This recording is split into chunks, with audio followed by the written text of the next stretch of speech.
currently running a PhD program in clinical pharmacy at the University of Benin. She has attended national and regional conferences. Please permit me to welcome pharmacist Ifeoma Moma. Pharmacist Moma, you're welcome. She'll be talking to us for about 35 to 40 minutes. Thank you very much. Okay, you're welcome. Thank you very much. Okay, thank you very much, Dr. Ju, for that introduction. And I appreciate everybody that is here today, and I appreciate God for making today possible. I appreciate my boss that gave me the opportunity to do this presentation. So without much ado, what I have is a clinical pharmacist role in surgery, anesthetic agents and adjunct usage. My outline, I don't know, do you people have my slide there, because I could not connect. Is my slide there? Are you hearing me? Hello? Yes, we can hear you. Okay, so my outline, I have the introduction, the phases of management in surgical care, and there are some drug-related factors that affect operative risk. There are actually other factors that I, brought out drug-related factors since we are pharmacists. And I also want to talk about some preoperative medication interactions, then some medication interactions that can happen, that can happen during the surgery proper, that, as pharmacists, we need to, take note of. Then there are certain investigations that are required before somebody can be taken in for surgery, and also post-medication interactions. And what I hope to achieve with this lecture is that we get to understand more the roles of clinical pharmacists in surgery, and what the pharmacist's involvement when patients are being prepared to go in for surgery. And I want us to also, understand more about anesthesia, the different types, the agents that are used there, the adjuncts, and the rationale for using them. Then the anesthetic gases. There are certain features that make an anesthetic gas to be ideal. So by way of introduction, we know that the pharmacy as a profession has really evolved from a traditional dispensing all down to pharmaceutical care era. Being an international profession, there is need to evolve like other people are evolving.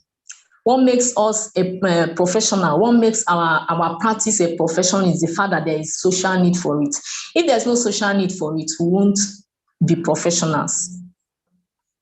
So we know that the clinical pharmacist, or rather the pharmacist, there was a time it was just traditional dispensing. Then with time, it was distribution. Then with time, it was clinical pharmacy. Trying to remove our focus, or rather trying to, widen our focus, not just to concentrate on the drug products, but also to look at the patients. We became more patient-oriented.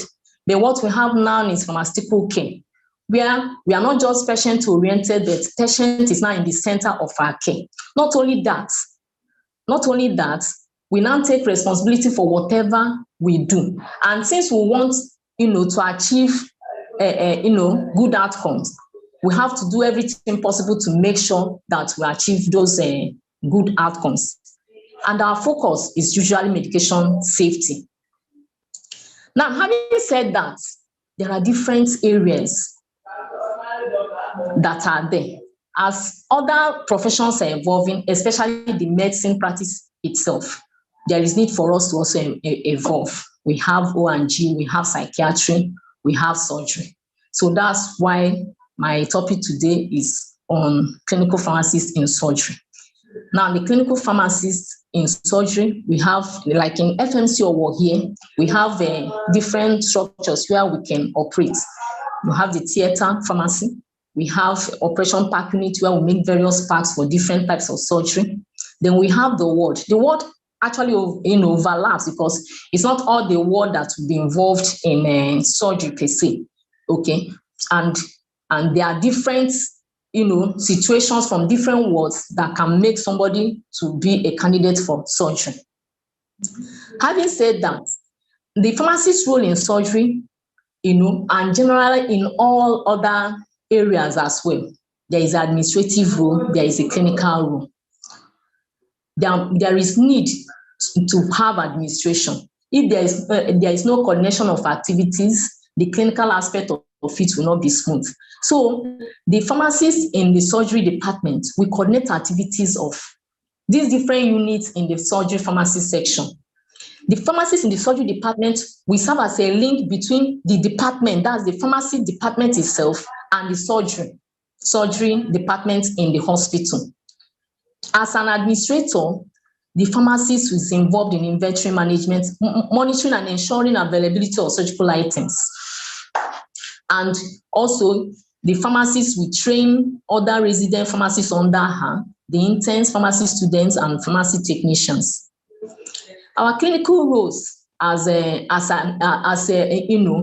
very involved member in the surgery team, the clinical roles will now be centered on making sure that the agents that will be used for these patients that want to undergo surgery, that there will be maximal benefit from these agents, and at the same time there is minimal toxicity and adverse effects.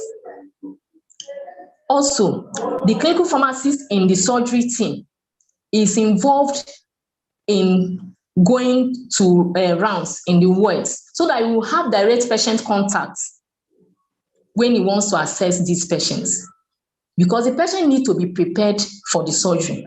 If you are not, you are not having direct patient contact, you will not be able to clerk the patient on some history, maybe past medication history and family history that will be necessary for you to suggest a certain agent over the other. Also, there is a provision of clinical information for other health team members. Then there is preoperative antibiotics that are needed. There are also postoperative antibiotics that will be used after the surgery. All these are the responsibilities, the clinical responsibilities of the pharmacist in the surgery team. So coming to phases of management in surgical care, there are three distinct areas: the preoperative care, the anesthesia with the surgery proper, and then the postoperative care. As much as we say there are three distinct phases, but in reality, there can actually be overlap. And there are certain situations that the patient may not really, like in emergency situation, it may not be so easy to go through them one after the other, specifically from diagnostic workup to pre-op, but they are still necessary. But what happens is that when one is done, it will be overlapping because of this situation. So it can vary from patient to patient depending on what the patient presents. In diagnostic workup is where the history is taken to actually know the cause of the problem that is bringing the patient for surgery. Then still under the preoperative, still under the preoperative care, we have the preoperative evaluation. Here, there is need to identify certain things that might increase the risk of surgery. There is need to identify certain factors that might adversely influence recovery or prolong hospital stay. The pharmacist has to be involved when this patient is being prepared so that he or she can find out past and present medications and profile suggestions to the surgery team. Some drug-related factors that affect operative risk. You have drug allergies, you have sensitivities, there are adverse drug effects. For instance, if a patient is known to be hypersensitive to the penicillins, It is very, very important to take note of that, so that such a group of drugs, or even the related one like cephalosporin, will not be part of what will be used for the patient's preoperative antibiotic prophylaxis, or even as post-operative antibiotic coverage.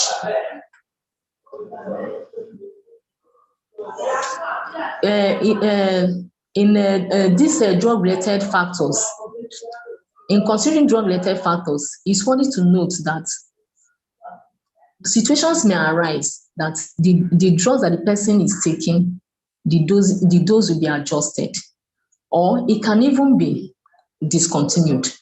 But there are some drugs that there is need to continue them. Drugs like digoxin, they are lifesavers, insulin, corticosteroid. One thing about corticosteroid that even when you discontinue it, even up to like a month, there can still be problem of hypofunction of that of adrenal cortex. So the best thing would be to still take corticosteroid immediately before the surgery, or maybe and during the surgery and after the surgery, because this suppression of adrenal cortex is very, very life-threatening. Then let's also know that some drugs reduce patients' resistance to infection because they will interfere with the patient's defense mechanism. Such drugs like drugs for HIV, drugs for cancer, and then prolonged antibiotic therapy can decrease microbial and bacterial population, and thereby increase the fungi and overwhelm the system. Other factors too that can, affect a patient's immunocompetence would be situations like comorbidities, like renal failure, diabetes, obesity. In renal failure, diabetes, the person's immunity is compromised. Like renal failure, there will be edema, the plasma proteins are not there. So the person is, prone to infection, and this can adversely, affect the outcome of the surgery.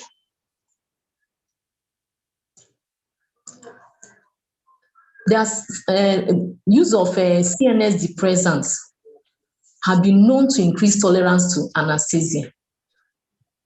The same thing with tranquilizers. Then some antihypertensive agents, because antihypertensive agent is meant to bring down blood pressure. And some of those anesthetics that the person is going to take will also cause reduced blood pressure. So if some patients are on antihypertensive agents that are very potent, like potent vasodilator hydralazine, such an agent should be changed to an alternative. Some pre-medication interactions that are worthy to note, just some, it's not exhaustive. You have the aminoglycosides. They even produce neuromuscular blockade of their own. That means they can potentiate the effects of neuromuscular blockers. The same thing with amphotericin B. The same with thiazides, the same with furosemide. They can deplete serum potassium, and this will potentiate neuromuscular blocking effects, such that the effects that you want to achieve with the neuromuscular blockers themselves you are using in that is being used in the surgery, their effect will not be prolonged or deeper than needed. Then, cancer patients, in cancer patients, cyclophosphamide is known to lower serum cholinesterase level. And this pseudocholinesterase is very important in reversing the effect of depolarizing neuromuscular blockers. So if cyclophosphamide is used in that cancer patients, it will prolong the effect of the depolarizing neuromuscular blocker.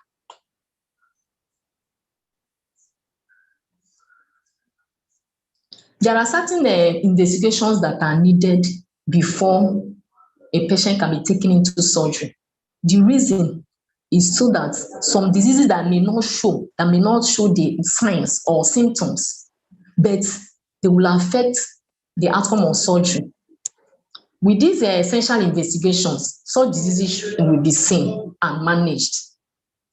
There are also diseases that surgery will be a contraindication for them. So they have to be treated even before surgery. Such investigations are like full blood counts, hemoglobin level, electrolytes, the serum electrolytes, chest X-ray, electrocardiogram, antibiotic sensitivity. Then there is need to examine for circulating blood volume. It should be inadequate. It should be adequate because it's very, very important in surgery. There is need for adequate circulating blood volume to ensure that the oxygen tension is maximum. Tissue oxygen will enhance healing of the wound. There is also need to make sure that the liver and the kidney, they are functioning properly because of clearance of drugs for metabolism. Then bleeding tendencies need to be allergies and so on and so forth. For psychiatric patients or patients that have psychiatry as past history, there is need for psychiatric evaluation, or patients that surgery can worsen their situation, their mental health.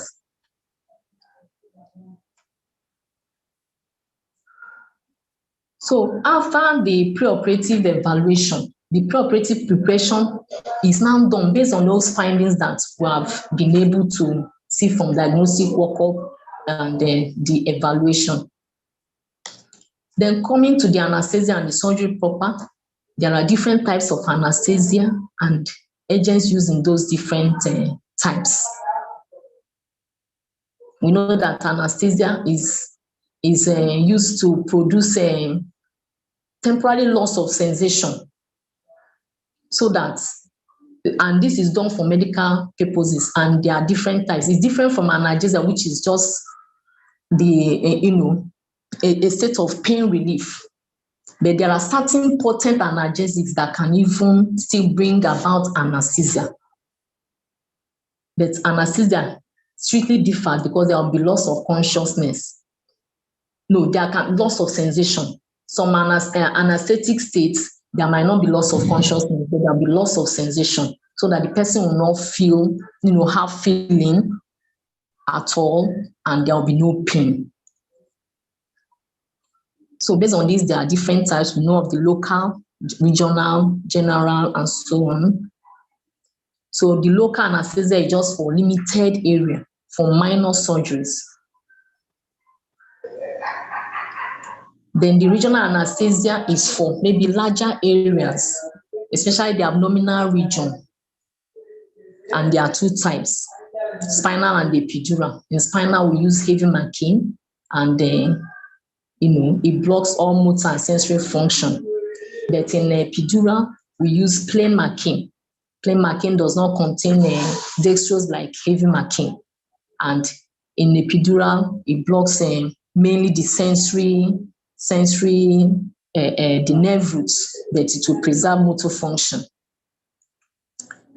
So, and the effects from this anesthesia, it can be taken care of using ephedrine, the postoperative hypotension that can arise due to regional anesthetic. And an alternative for the ephedrine is adrenaline, but ephedrine still remains better because adrenaline is more susceptible to metabolism than ephedrine. So in situation where ephedrine is not available, adrenaline can still be used. General anesthesia is a situation that there is complete knockout. The patient, there is loss of consciousness.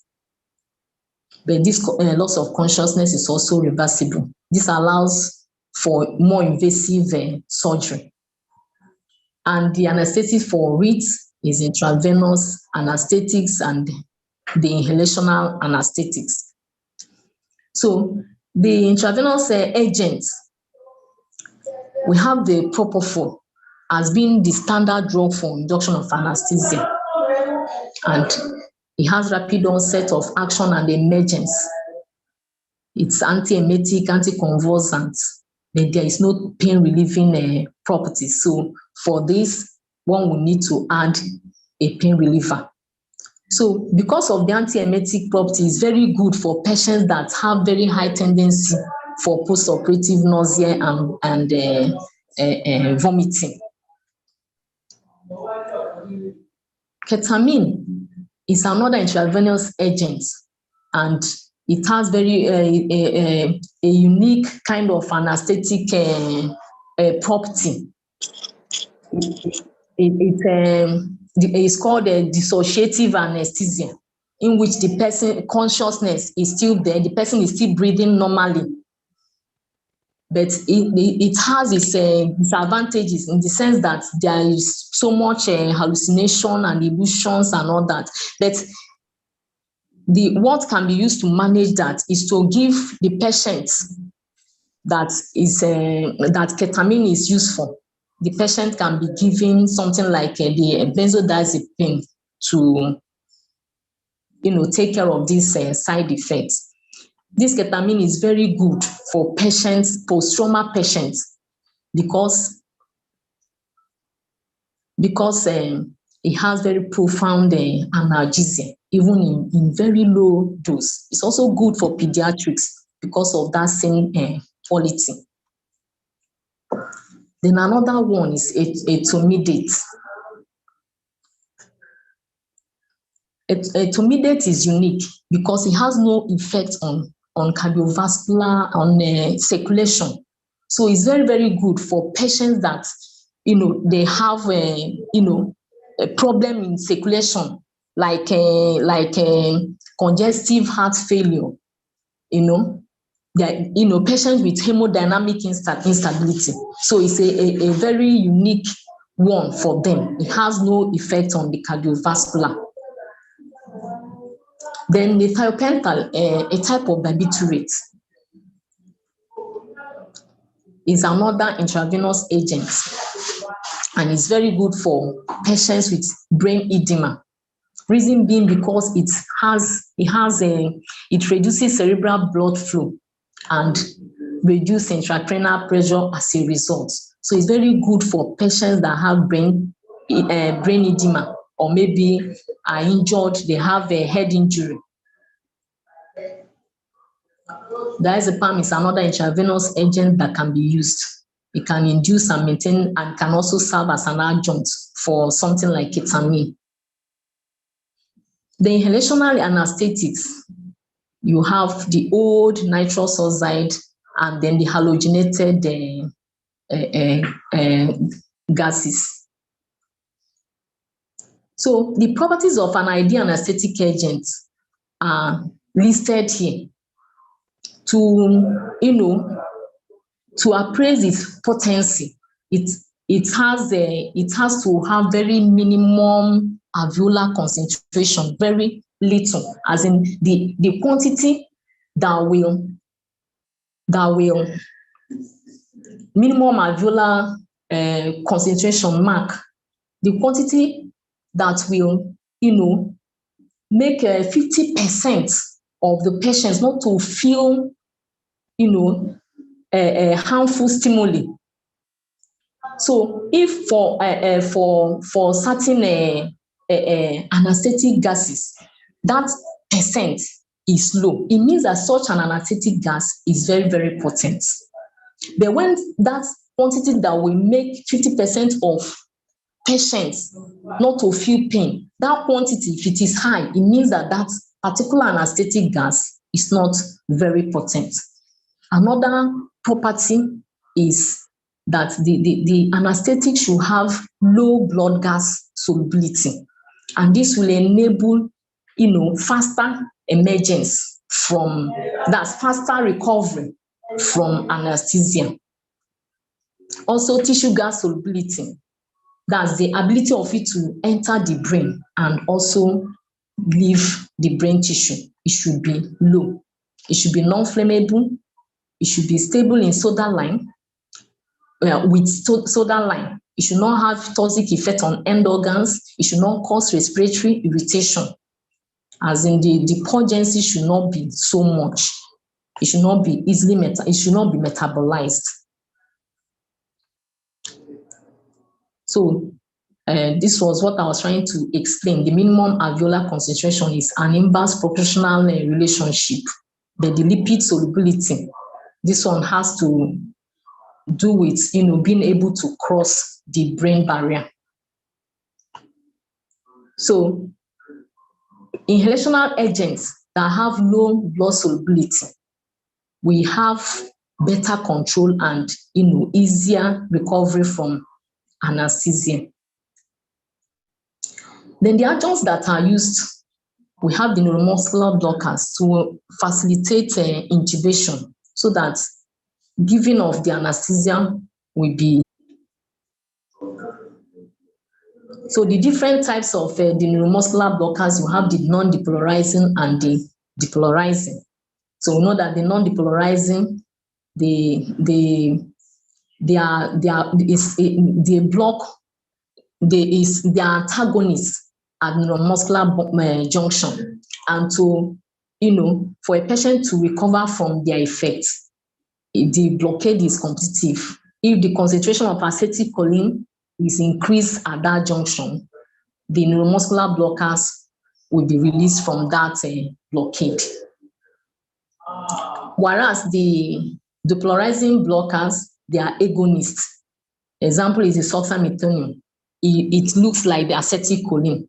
So it first of all mimics the action of acetylcholine. But because in itself it's not acetylcholine, whereas the natural acetylcholine would have released the muscle, that it will remain. Sulfametonium will remain and cause paralysis to occur. It will remain there. So to for a patient to recover from sulfametonium blockade, you don't use an antidote. Rather, it will, when it goes back into the circulation, the pseudocholinesterase will just take care of it.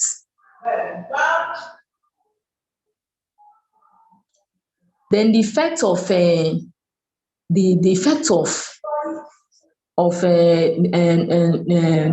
non-depolarizing blockers, to reverse their effects, we use neostigmine, so that neostigmine can inhibit acetylcholinesterase that would have otherwise degraded acetylcholine. So if acetylcholine is much around that neuromuscular junction, it will competitively displace the non-depolarizing blocker from the neuromuscular junction.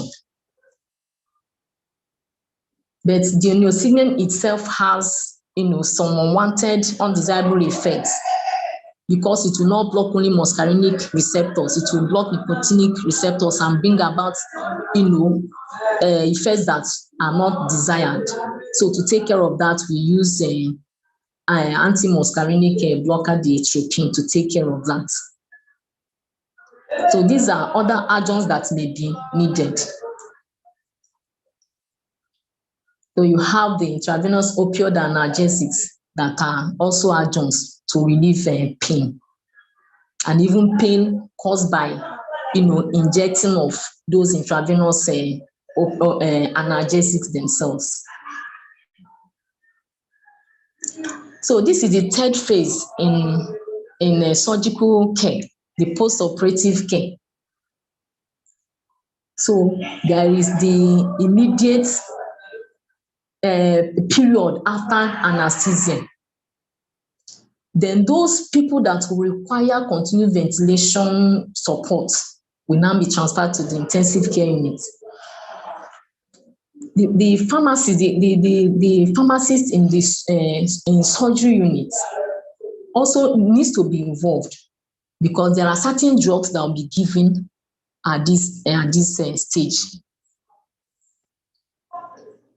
We have the intermediate phase when the patient is recovering and with time can go home to have the convalescent phase.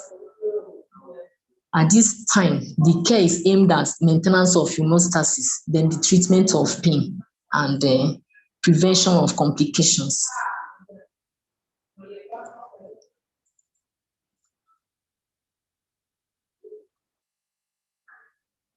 So at this stage, there is need for antibiotics, analgesics, and sedatives.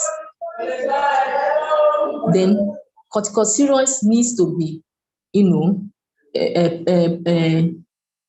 for people that are at risk for adrenal insufficiency, or those people that even the corticosteroids were not stopped for. Then there is need for ulcer prophylaxis. Then antipyretics and opiates may not be routinely given, but if a patient needs them, those are the patients that are supposed to be given.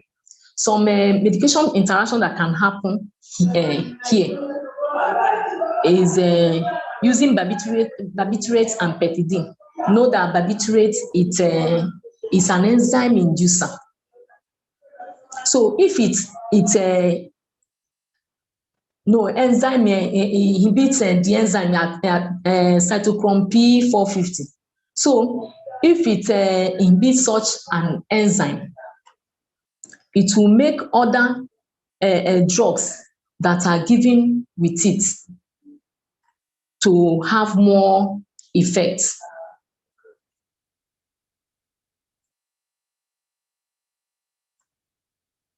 No, I'm mixing up something. Sorry, please. It's an enzyme inducer.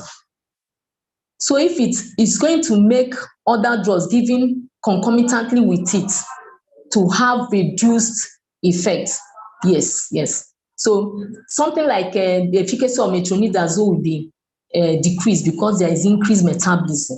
The same thing happens to doxycycline and corticosteroids. There will be reduced effect of those drugs because of barbiturate. Barbiturate is this thiopental is one of the intravenous anesthetic given. So in conclusion, one cannot, underestimate the role of the clinical pharmacist in surgery.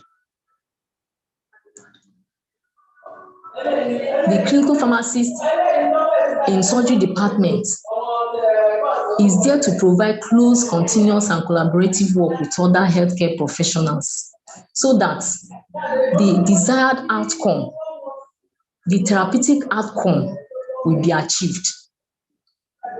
He or she has to be a team player. He has to be knowledgeable and competent. Also acquire the necessary skills. Has to be an effective communicator so that he can liaise properly with the management, with other healthcare team members, and with even the patients as well, so that at every point in time be able to give accurate information, relevant information that will be very beneficial for patient care. And he also has to be involved to monitor the use of this information that is given out so that the patient care will be optimized. Thank you very much.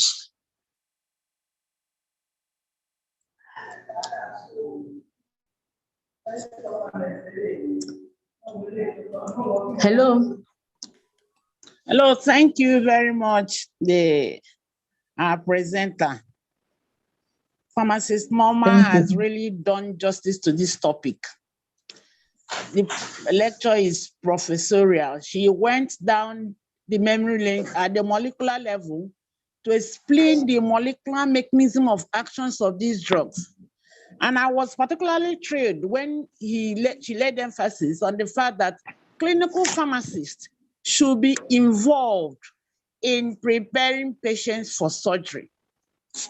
Apart from highlighting our clinical roles, you can see that pharmacy is involving evolving. The operation room pharmacists, or rather the theater pharmacists, we have a very important and relevant role to play in healthcare. My only special appeal is that the pharmacists, you don't give what you don't have. You have to update and upgrade your knowledge and your clinical skills to be able to perform all these roles. Dispensing and giving out drugs to the theater, to the surgeons to use is no longer the in thing. We have evolved and we have evolved. Thank you so much, Pharmacist Ifoma Moma. Can we now take questions, contributions, comments, and appraisals? Thank you very much. Thank you, ma'am. Somebody is raising his hand. Who is this? We have Dr. Peters and Dr. Ejiro answer. Hello? Hello, good evening. Hello, good evening. Good evening. Hello? Hello? Hello, good evening. Yes, we are hearing you. Can you go ahead? My name is Dr. Apostle Peter. Okay, Dr. Peter. I must say thank you to our presenter tonight. You've actually delved into an area that is perceived as a gray area for most pharmacists. So I commend your presentation, especially the depth in which you have actually made it and the passion, so to speak. I'd like to ask you 2 questions and actually make some contributions. Now, if you look at the history of pharmacy. Hello. Hello, can we hear me? Hello, we are hearing you. Go on. Okay, if you look at the history of pharmacy, one way in which clinical pharmacy actually started was when the tradition was broken and pharmacists were allowed to see patients that actually had operation or surgery, so to speak. Pharmacy students were able to see how patients were being anesthetized until they go into anesthesia, and surgery. And it made a whole lot of difference for the clinical use of drugs and for the pharmacists to be able to understand what actually all these anti-anesthetic medications are and all we had been looking at from an imaginary point of view. So surgery,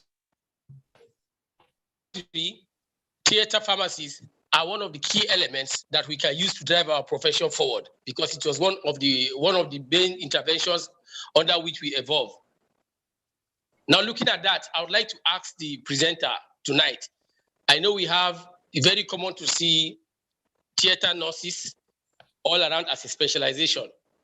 I don't know if you have some other pharmacies that you have a meeting or a union or a society or a network where you actually advance the surgical pharmacy or theater pharmacy practice. I would like you to actually give us that in brief. Again, I don't know if you are involved in any form, just from what you have said, pre-operation, operation, and post-operation care. I don't know if pharmacists in your organizations are involved in post-operation care with respect to surgical healings and patients that come for feedback. Post-op patients usually would come back for review. Like if you go to some hospitals, you see the surgical outpatient departments where other healthcare providers attend to patients. In other climes, pharmacists are known to be involved in managing post-surgical wounds.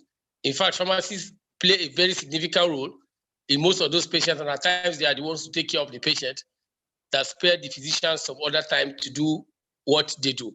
So I'd like to know if in any way you are involved in that form of post-surgical care, because I feel that is where a lot of dynamics, a lot of drug misavenue, so to speak, would actually occur.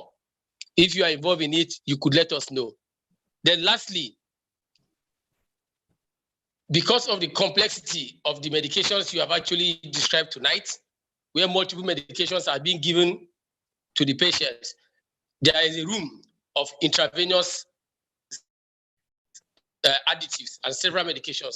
What role do pharmacists in your organization play Or are they involved in intravenous administration of drugs for the patient? Or would you be there when such admissions are made? Would you be given a free hand to make preparations such as dilutions, allegations, calculations, and such that would actually lead to the right use of drug for this kind of patients? Or it's more of an observation rule the pharmacists do? Thank you. Thank you very much, Dr. Peters. Dr. Jiro, I can see you raising your hand. Yes. Mine is more of a contribution. First, I want to thank the presenter for delving into this seemingly gray area mentioned earlier. However, we need to be careful, especially as clinical pharmacists, especially with this era of specialization. Now, for a surgical patient, we actually have 3 groups of pharmacists, as it were, to manage this patient. You have the surgical pharmacist who takes care of pre- and post-care. And then you have the OR or theater pharmacy. You have a pharmacist in the OR or theater, and then you have the critical care pharmacist who is in the ICU or the intensive care unit. These are the intensivists. Now, for the surgical ward pharmacist or the surgical pharmacist, he takes care of pre-surgery, post-surgery. Now, post-surgery, where the patient is stable, and there's the key indicators are the wound healing and pain management. Now, a lot of times, what we say in surgical ward is that the surgeons focus on the surgical procedure or the wound site. And these patients usually have comorbidities that requires management in addition to the wound site. A lot of the time, the surgeons overlook that. So that's where the surgical pharmacists come in handy. It coordinates the care of the patient in totality. Now, for the ICU or the intensivist, the pharmacist in the ICU manages the patient post-surgery. When the patient goes into recovery, in the recovery room, if the patient is unstable, the patient moves into the ICU, and the ICU pharmacist or the critical care pharmacist manages the patient from then on. But if the patient is stable, the patient moves back to the surgical ward, where the ward pharmacist manages the patient. And all that the presenter have mentioned, each of these rules are distinct. Where one pharmacist drives all of these, it makes it clumsy and difficult. So for some centers like mine, there are different rules. I have the OR pharmacist, so for the OR, I don't bother myself. So once the patient comes into the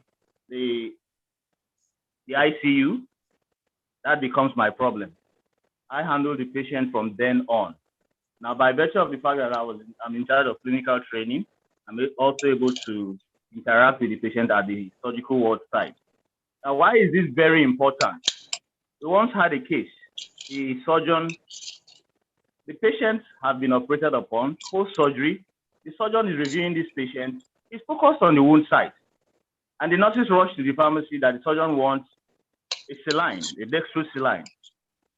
And I was like, why this rush? And the nurse opened up, and the patient is hypertensive and they want a saline. When I queried, the nurse said, okay, where are the pharmacists? Let's go and discuss with the surgeon. I walked up to the surgeon, discussed with the surgeon, and lo and behold, we looked at the blood pressure, it was up there. But the surgeon had a reason for the saline. Saline will pull fluid to the wound site, and he wanted irrigation at that wound site. But this patient is also hypertensive, would need to manage the blood pressure. So what we had to introduce labetalol infusion and invite the medical team to manage. Now, that was done when we were there. But by the time we left, the next team did not follow up. And the next team to come in the afternoon just gave 1 liter saline fast. And that the nurse, just because the nurse on duty had closed and did not hand over properly to the next nurse. By the time I left, I called the pharmacist in the surgical ward to go follow up that patient. Immediately, the pharmacist got there and saw that they had run that. He drew their attention. Before the pharmacist left the ward, the patient was gone. By the time we looked at the case file, they had run 2 liters of saline. That's why I said it's a distinct role. The surgical ward pharmacist handles the patient separately. The OR pharmacist does his thing, and the critical care pharmacist does his own thing. So we need to hold on to these specialties and play our clinical roles as necessary. Thank you. Beautiful. Dr. Maureen Wafo, can we hear from you? Hello? Dr. Maureen Wafo. Yes, I'm online. Good evening once again. Okay. I'm very happy to listen to this wonderful lecture. Actually, it's part of my specialty, critical care. I just want to make some observation and really throw more light in certain comments she made. She did a very good work, so in-depth. So the first one is concerning preoperative care. You know, in case of anticoagulation therapies and the antiplatelets, we pharmacists ought to really, see our patients days before the surgery. Once they are booked, we need to know the patients that are going for surgery.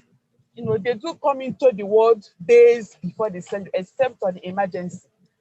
So we clinical pharmacists ought to see them, check their medication, do medication reconciliation. So when they have like anticoagulation therapy or antiplatelet, they should stop it at least 5 days prior to surgery to avoid risk of bleeding. In my own center, there was a time the patient just came in late, no review. They went in for surgery. That patient actually bled to death. So it's our duty to do that. So most of the time, we do make sure that they stop those medications prior to surgery, especially anticoagulation and antiplatelets, at least 5 days to the surgery. So another one is in inventory management, those in theater pharmacy. Most surgeons, especially anesthetics anyway, they do prescribe so much medication above what our patient needs. Patient may be in need of around, for example, 5 ampoules of fentanyl, 2 ampoules of propofol. But you find that I will prescribe 3 times the required dose. So it's the duty of OR pharmacy to know the surgery in question and to know at least the average anesthesia that should be used for that particular patient. What they do that they prescribe so much. When you give them, they enter the theater, use few and package others into their private use. So in our center, we know what to use and the quantity to use. We do that, or else they won't bring those things back, and our patient will continue to pay heavily. So the next comment I have to make is we pharmacists, we need to enter into the OR. That is our next target in my center, where we do open heart surgeries. We do our work that's pre-operative care before the surgery. We give medication for the surgery, then we'll continue the management in ICU. Fine. But now we want to move step ahead to enter into the OR. They do come out, give me this, give me that. We pharmacists need to be inside the OR so that we monitor those drugs we issue to them. So I encourage theater pharmacists, those that work in OR, to make a move to really enter into the theater, to really know what's happening, manage the medication, look at if there's any drug interactions, adverse effects. The need for pharmacists is really crucial inside the theater. Because if you look at the open heart, you see cardiologists are there, laboratory scientists are there doing their own work. So we pharmacists ought to be inside the OR too, to manage the medications. That's my few contributions. Thank you very much. Okay, thank you so much, Dr. Maureen. Our presenter, Dr. Ifeoma Mama, you can now take the questions one by one.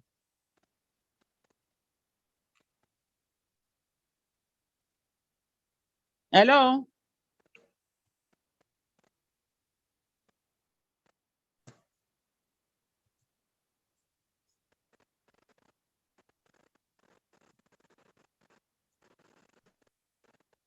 Pharmacist Ifeoma, kindly unmute yourself. You are muted. Hello? She's muted. She should unmute herself. Pharmacist Ifeoma, you are mute. Okay. Okay, Ifeoma, can you hear unmute me? yourself. Yeah. Okay, so as I appreciate the people that have spoken, Dr. Peter, Dr. Ejiro, Dr. Maureen. Actually, Dr. Ejiro and Dr. Maureen, they didn't really ask question, and they even threw more light. Their comments are really welcome. I appreciate that. They actually, open my eyes to more something. And really, this is what all of us we should work towards. The question that Dr. Peter asked, is talking about our place here, whether we are involved in a post-operation care. Then I was not really hearing very well, but I know he asked 3 questions. For those 3 questions that he asked, the answers are no, no, no. The 3 questions. I can remember the second, say whether we are involved in post-operation care, that the patients, do they come to us? It's still the primary role. But we are hoping there will be changes to that. Because the focus is actually on medication safety, and you can only achieve that if we are involved in the OR, if we are able to enter there, if we're involved in clerking of the patients before they're even taken in for surgery, and if we're involved in the care after. So my answer to that is what we are working towards. We have not reached there. Dr. Ejiro's points, Dr. Maureen's points have really shown me that, they are way ahead of us. I envy them. That's what we are working towards. We've not reached there. We are still,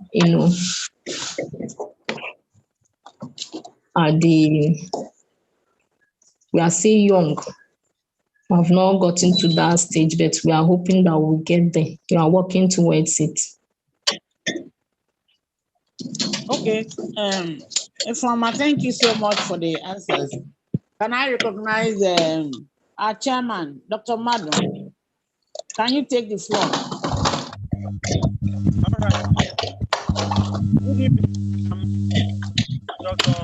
Obianuju Omachinogu, and all other members of TIPAN present here tonight. I believe I'm audible. It's fairly faint. Can you hear me, please? Hello? All right. Let me also use this opportunity to recognize the presence of the Secretary General of the West African Postgraduate College of Pharmacists, Professor Ibrahim Oriaga. I can see his name there.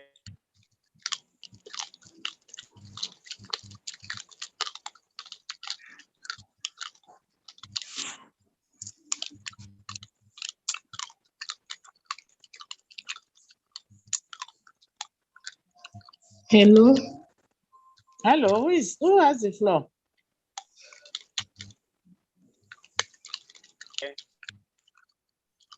And all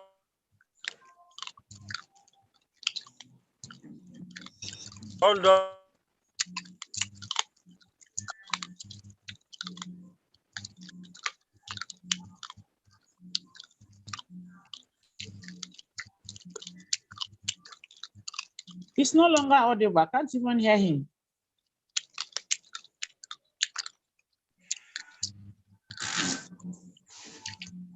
Hello? Hello? Hello, please, Chairman can has you hear me now? yes, we can hear you now. Yes, we can hear you now. Okay, fairly. All right. I was trying to. Is this? You can still hear me, or it's still fair? No, we can hear you. Hello. We can hear you. Okay, thank you very much. Okay, ma, thank you very much. I was saying that I want to appreciate the presence of Professor Ibrahim Oriagba, Secretary General of West African Postgraduate College of Pharmacists, who is in our midst tonight, and all other senior members of our profession. I also want to thank the presenter. She has done a wonderful job, and all the contributors. But then I want to emphasize a little bit on what the moderator, Dr. Uju Onwatuegu, said. You cannot give what you don't have. And that is the advice I want us to go away with tonight. Dr. Mori Wanfo is saying that we shall soon move, or she's advising that we move into the OR, which is nice. But then you cannot go there or go into any other area without having anything upstairs. And this is why we keep on encouraging colleagues. What we are currently doing in SIPAN, we know that in the next few years, we can confidently go into the areas, the promised land where we are supposed to be. So I want to encourage all of us to keep on attending our meetings, keep on learning something. Within some time, the moment you say you are an MCPAN, it will be something great and people will say, yes, there is a difference. We cannot say we are consultants and we have nothing to offer. This is why the physicians are usually against us. It will get very easy for us. Excuse me, sorry, you can still hear me, I'm rounding up. Yes, we can hear you. Yes, it will get very easy for us because it's not only at the teaching hospitals that maybe we want to go into one area or the other. Some of us, our wives or our husbands are physicians, and they're also looking at us. They will be our ambassadors outside based on what we know. But by the time you don't know anything, you just come and say you are a consultant. Even your husband or your sibling who is a physician knows you don't know anything and you want to come into the ward or you want to go into the operating room.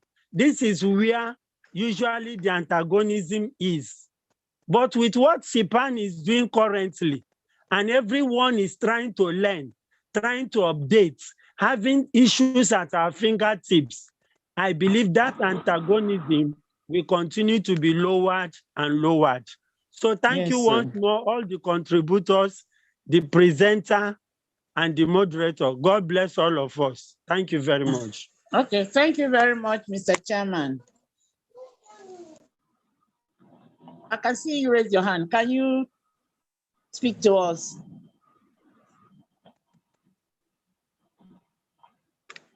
Hello? Dr. Danjuma. Oh, okay. Yeah. Thank you, the moderator of tonight, Dr. Uju, and our presenter. First of all, I want to congratulate all the Ondo State SIPAN, ably led by Dr. Famakinde and your troops. Pharmacist Ifoma Moma, congratulations for this wonderful presentation this evening. I think as to touching some of the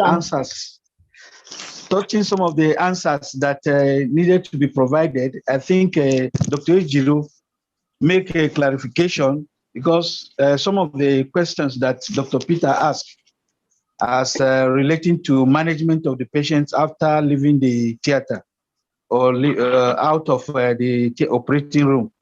So there are clear a dichotomy there. What she has presented tonight is an indication of what the pharmacist in the operating room is supposed to do. The next step now is on how we are going to go into the room and then also begin to initiate what is supposed to happen in the operating room, and then it leads to some of the pre-management or pre-assessment before the operation comes up. In fact, I was once a pharmacist in the theater, and most of the things that she has talked about, I was very conversant with it, and that was what even led me to when I got one World Bank job, and I was appointed as a lead consultant or technical assistant, and we had to go and do an accreditation in a facility. And because I was already conversant with the happenings, the workings of the theater, and all the agents, all the anesthetic agents that are required and are contained in the tool or in the assessment tool that was handed over to us. If I was not conversant with it, or now I wasn't involved in all these things, I wouldn't have been able to deliver in that area. So I encourage all of us. Some of us, we should just take interest in the area of specialization, because we cannot do everything. We must be specialized in one area or the other, like this operating room. In fact, the next step now, as I've said before, is for her to get into the room. And we have a design. In some hospitals, design of our uniform is coming up now. If the nurses are wearing green, the surgeons are wearing, the nurses are wearing blue, the surgeons are wearing green. The pharmacists have their own design. They can wear it, theater gowns, and then get inside and then get involved. So it's a very laudable approach that will lead us to where we intend to go. So long as there is a use of a drug in a particular field, any field of medicine, a pharmacist is supposed to be there, because our intention is to ensure optimization of drug use. And all these agents we are talking about are drugs. So once again, thank you for the outings tonight, because I was the first CPAN coordinator in Ondo State. That's why I'm sharing a lot of kumi on you. Thank you, and may God bless you all. Thank you. Dr. Peters, thank you for your contribution. I want to find out something from you. In your hospital, are theater pharmacists allowed into the operating room? You're talking of uniform and marching into the theater. Are you allowed to enter the operating room? I'm just asking a question. No, he wasn't the person. I was the person. Hello. Can Hello. you hear me? Is the question directed to me or Dr. Peter? The last speaker, sorry, sir. Okay. Yes, in my hospital, we have uniforms. As at the time that I was, yes, for pharmacists and for nurses. For nurses, their own is light brown. Then for the surgeons, their own is green. And our own was red. So that was then. That was when I was in the theater. So I'm only encouraging us to continue like that. In some of the hospitals, there's resistance. We can grow from where we are now to the next level.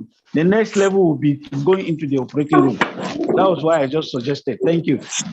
Okay, thank you very much. Dr. Akintoye, I can see you raise your hand. Hello.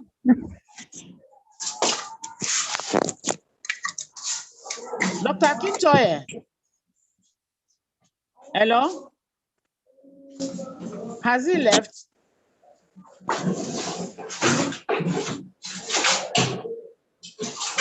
Hello? Okay, we've had a very exciting, thrilling, and wonderful evening. The presenter was very cerebral. In fact, this lecture, I don't need to be a professorial presentation, because he gave us all the concepts, all the mechanisms, and what have you. I want to appreciate her once again, and sincerely appreciate all of us for the attention. Thank you so much for your contributions, for your attention, for creating time for this. I think the attendance was up to 60, and that's quite a number. Thank you so much. In the absence of any contributions, comments, and questions, I think I will bring this presentation to an end. Can Dr. Aid Bello lead us in a closing prayer?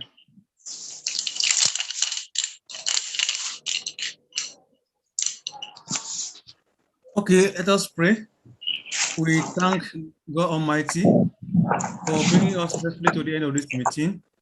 We pray that all that you have learned today, that He make it a blessing to humanity. We ask Him to continue to guide us and bless Him. In His name we pray. Amen. Amen.